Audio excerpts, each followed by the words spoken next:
Boa tarde, bem-vindos ao Informação em Pessoa. Nesta época natalícia, a Universidade Fernando Pessoa tomou a iniciativa de organizar uma campanha de Natal com o objetivo de ajudar a Associação No Meio do Nada, sediada no Hospital de Santo António. Nesta época natalícia, a Universidade Fernando Pessoa colabora com a Associação No Meio do Nada, projeto organizado pela Associação de Estudantes com o objetivo de ajudar a instituição. Neste momento está de acordo com as expectativas, não está a ter muita aderência, mas temos alguma. Em relação aos anos anteriores, estamos a ter 200% de aumento. Muitos foram os alunos que contribuíram nesta iniciativa por variadas razões. Estamos a recolher alimentos, roupa e brinquedos, principalmente. Acho que é uma iniciativa muito boa porque deve existir sempre, principalmente nesta altura, mas não só. Deve haver, se calhar, ao longo de todo o ano, porque é importante para pessoas que necessitam. A instituição No Meio do Nada tem como principal objetivo prestar apoio aos familiares dos doentes que se encontram nos cuidados intensivos, neonatais e pediátricos do Hospital Santo António. Para além da Universidade Fernando Pessoa, a instituição No Meio do Nada conta também com o apoio do Centro Hospitalar do Porto, Missão Sorriso, Fundação do Gil, A Redonda, Nestlé, entre outros. A nova Feira do Livro teve lugar no início de dezembro, na Universidade Fernando Pessoa. Os alunos tiveram a oportunidade de comprar os livros como prendas de Natal. On the 3rd and 4th of December, the book fair took place in University of Fernando Pessoa. It was organized by people from University Publication Department. According to organizers, it was aimed to raise the popularity of reading. We are trying to sell books. With our discounts, we are trying to make the books more appealing, so people, our public, get the books and can read them. There were 8 market points in the book fair. Most of books came from publishers, however visitors could find second-hand books too. The content of most of books was related with studies. Mostly our books are technical, academic books, so it's to students the books, and also the other institutions also have academic books. Apart from academic books, buyers could find fiction literature and even books for children. As Sofia Ribeiro, the seller of children's books, said, people were quite interested in this kind of books here in university. There are some people, I think mostly people that are working somehow with kids also, or have some kind of closer relationship to the kids. During both days of book fair, the hall of university was full of people interested in this event.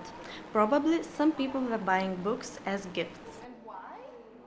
The book itself is a very good gift because it lasts forever. I think it's a very good gift because it's stimulating something that it's very important that nowadays I think it's getting smaller, which is just reading, stimulating people to read. And these are books for children, so I think it's very important that children learn like how good it is to read a book.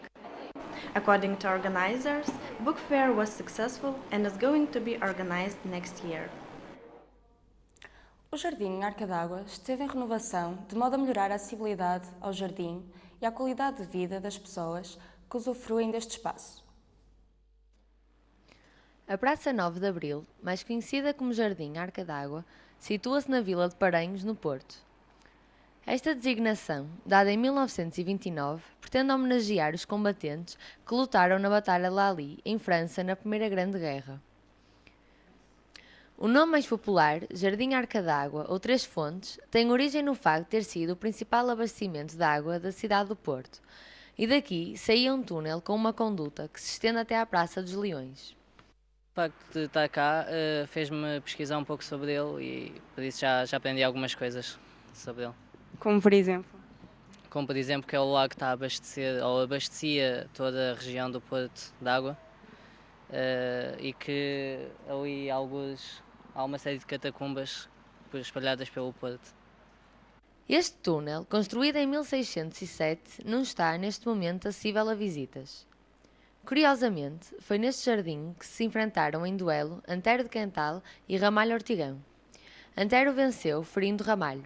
Nesta praça, pode-se usufruir de um passeio ao ar livre, fugindo da agitação da cidade, e existe ainda um espaço de convívio para idosos, apoiados pela Junta de Freguesia de Paranhos.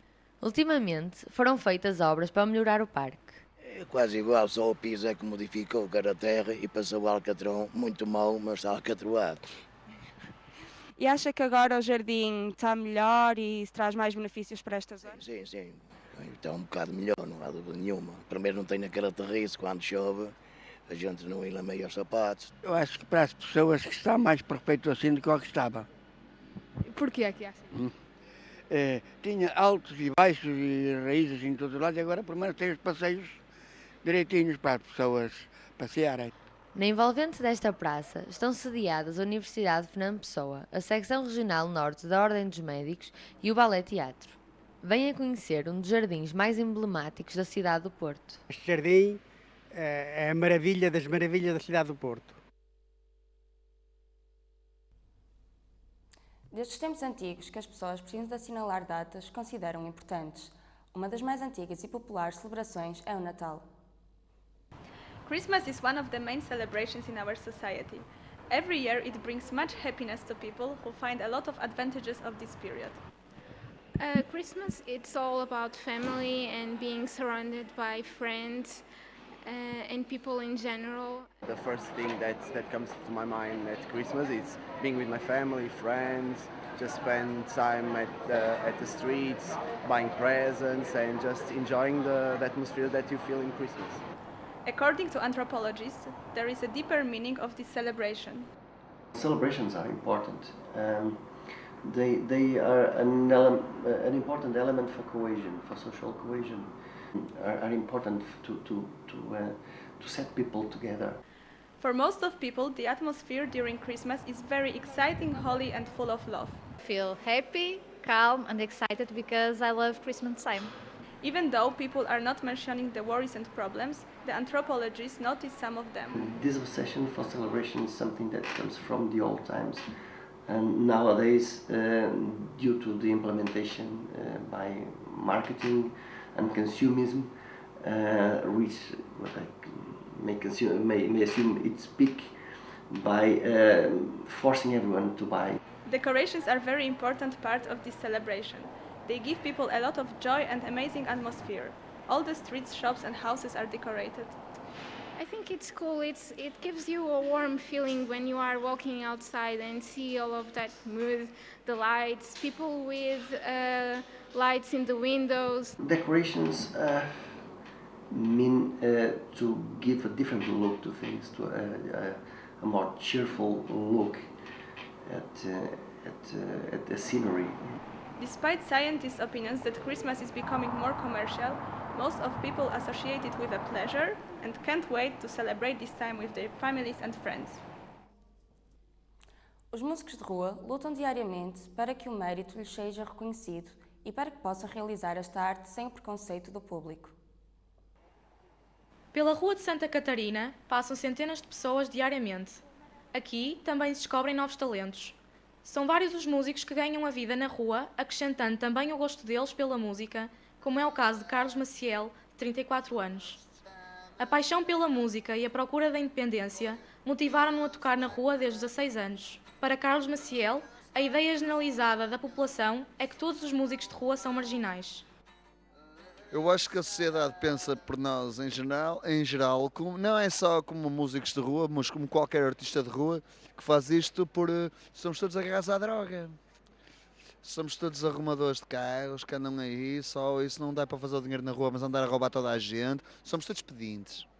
Em relação aos seus colegas, Carlos Maciel possui uma ideia bem formada. Quando são artistas de rua, com a sua própria vertente, com a sua criatividade própria, a apresentar o seu trabalho na rua é uma coisa. Quando são macaquinhos de imitação, eu acho outra. Já Mariana Henriques, estudante no Ballet Teatro, ocupa os seus tempos livres com esta atividade, aproveitando também para retirar algum lucro. Eu acho que a sociedade vê os músicos como um entretenimento e não vê como um trabalho, e acho que não levam isso muito a sério e é frustrante para a nossa profissão.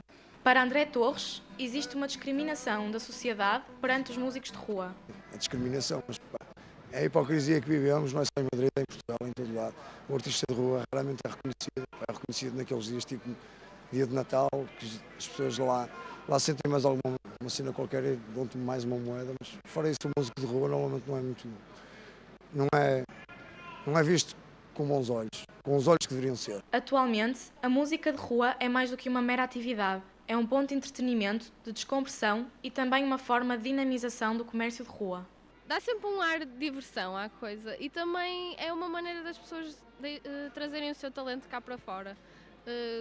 Desde pessoal que precisa mesmo de dinheiro a pessoas que realmente querem mostrar o seu talento, a rua é sempre uma opção e tem sempre as pessoas a passarem, tem sempre pessoas a ver. Acho que dinamizam o comércio nesta rua, por exemplo, e acho que é muito importante. Dá alegria, dá outra vida. O talento não escolhe locais e cada vez mais se valoriza esta forma de arte. Os músicos de rua continuarão a animar e a fazer aquilo que mais gostam. No exterior, encontra-se o nosso repórter Tiago Freitas com um convidado especial. Tiago? Boa tarde, Ana. Aqui ao meu lado tenho Pedro Rezende, um músico de rua e um ex-concorrente dos Ídolos. Boa tarde, Pedro. Qual é a sua opinião sobre a música de rua? Boa tarde. Eu acho que a música de rua não tem diferença nenhuma para qualquer outro tipo de música. É pura e simplesmente tocado num ambiente diferente e em termos de remuneração é uma situação totalmente diferente. Dependemos da bondade das pessoas e não de um acordo previamente feito. Sendo tu músico de rua e já tens participado num programa de televisão, qual é a diferença entre o palco e a rua? A situação que eu já disse é pura e simplesmente a situação da remuneração. Para mim, eu prefiro tocar na rua, por incrível que pareça, porque dá uma alegria totalmente diferente ver os miúdos pequeninos a puxar as mães, a dizer quero ficar a ouvir, e nota-se que as pessoas que realmente param para ouvir estão lá por gosto e não por outra coisa qualquer. Então, na rua sentes-te mais à vontade a cantar? Sim, muito mais, mas isso é devido a ter a minha voz demasiado projetada e na rua consigo me libertar completamente, posso berrar, posso explodir que ninguém diz nada porque estou na rua e é um espaço livre. Cantar na rua tem-te aberto algumas portas para a música? Depende, muita gente pensa e tal, na rua pode aparecer alguém que pegue em nós e não sei o quê, é muito raro. Acontece, mas é muito raro. Há mais propostas que não vão dar a lado nenhum, promessas que realmente uma pessoa diz ai tal, eu vou pegar em ti, vou fazer de ti isto e aquilo, e chega ao fim e não é nada. Não há assim grande coisa na rua. Obrigado, Pedro. Ana, como podemos perceber, no Porto existem muitos cantores de rua, uns por necessidade, outros por opção. Obrigada, Tiago. As ruas do Porto são um campo de batalha para os grafitas nos dias de hoje. Arte ou vandalismo? É um dilema na sociedade atual que espera por uma resposta.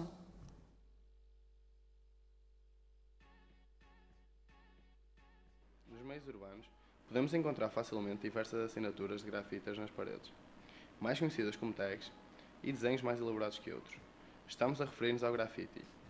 Há quem os use com o intuito de transmitir uma mensagem escrita, gráfica, como forma de manifestação artística ou simplesmente para deixar a sua marca numa parede. Será isto considerado arte ou vandalismo? Quando estás a intervir, tens de pensar sempre no sítio, não é? E às vezes há sítios que não são propriamente os mais adequados ou os mais corretos.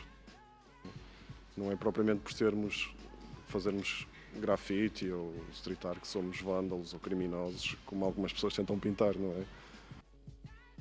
Se eu quiser ser vândalo, sou vândalo, se eu quiser ser artista, sou artista. Pronto. E depois cabe às outras pessoas julgarem-me ou não, porque eu faço aquilo que quero, portanto, e não sou influenciado pelo que as pessoas podem dizer. Existe aqui alguém que faz isto não só por riscar as ruas, e não faz isto só por ser algo para se afirmar ou para ser vândalo, mas que há uma cultura, existem pontos fixos, existem raízes nesta cultura que fazem que as coisas cresçam da forma que cresçam. Havia de haver maior harmonia entre toda a gente, porque acho que se somos tão criticados pelo que fazemos, se houvesse uma maior harmonia entre todos e uma maior união, as coisas seriam muito melhores, seriam muito mais facilmente resolvidas do que são agora. Fomos ao encontro de pessoas de várias faixas etárias para ouvir a sua opinião. Para mim o grafite é uma forma de arte, tal como o desenho, como tudo o resto, acho que é uma forma de arte e acho que uma cidade com bons grafites se torna uma cidade muito mais atrativa e muito mais jovem e penso que sim, uma forma de arte. Eu acho que em alguns casos pode ser considerada arte urbana, né? Mas eu acho que depende muito de como que é feito o grafite e se de repente tem uma autorização, tem uma forma específica de fazer. Então acho que o grafite pode ser arte urbana sim, mas se for feito de uma forma com qualidade, não simplesmente uns rabichos na parede. Eu penso que a grafite, quando procura transmitir uma mensagem a alguém, é arte. Outras vezes, quando se não transmite mensagem nenhuma, é que é só para sujar paredes. Talvez seja vandalismo, mas de uma maneira geral, as pessoas quando utilizam o grafite nas paredes, é mais para transmitir uma mensagem. Acho que é uma arte. Tentámos contactar a Câmara Municipal do Porto para obtermos um testemunho da sua parte acerca deste assunto, no entanto não nos foram prestadas quaisquer declarações. Arte ou vandalismo depende dos locais ou das circunstâncias. Enquanto houver grafitas, esse será sempre o debate. Na tentativa de perceber se o teatro hoje em dia possui o relevo e a adesão de outros tempos, procuramos saber se esta atividade na cidade do Porto foge ou não a este problema. Qual o estado do teatro atualmente no Porto? O estado do teatro é bom, nós temos um ritmo de estreias bom, temos uma programação diversificada, são apresentados muitos autores de referência, sejam clássicos do repertório português, sejam autores internacionais. Eduardo Paz Barroso, antigo diretor do Teatro Nacional de São João, explica que as diferenças entre a atualidade e os outros tempos estão na oferta e nos espaços culturais. Porque na altura em que o Teatro Nacional é criado no Porto, é preciso lembrar, não existiam de todo os equipamentos culturais que hoje são bem conhecidos, como por exemplo a Casa da Música ou o Museu de Arte Contemporânea de Serralves. Tudo isso faz com que o panorama da oferta na cidade, em termos de locais e de programações, seja muito diversificado. Apesar da vasta rede teatral, a adesão do público continua a ser dividida com o cinema. Hoje em dia não é o cinema que tira de público ao teatro. Os públicos são muito transversais. Existem vários estudos sobre públicos. O último grande estudo que há sobre públicos no Porto é relativo a 2001 e foi feito justamente a propósito do Porto de 2001. E o que se percebe é que hoje os públicos estão relativamente estabilizados, mas com uma agravante. E há dados recentes sobre isso que têm muito a ver com a situação de crise económica em que as pessoas vivem.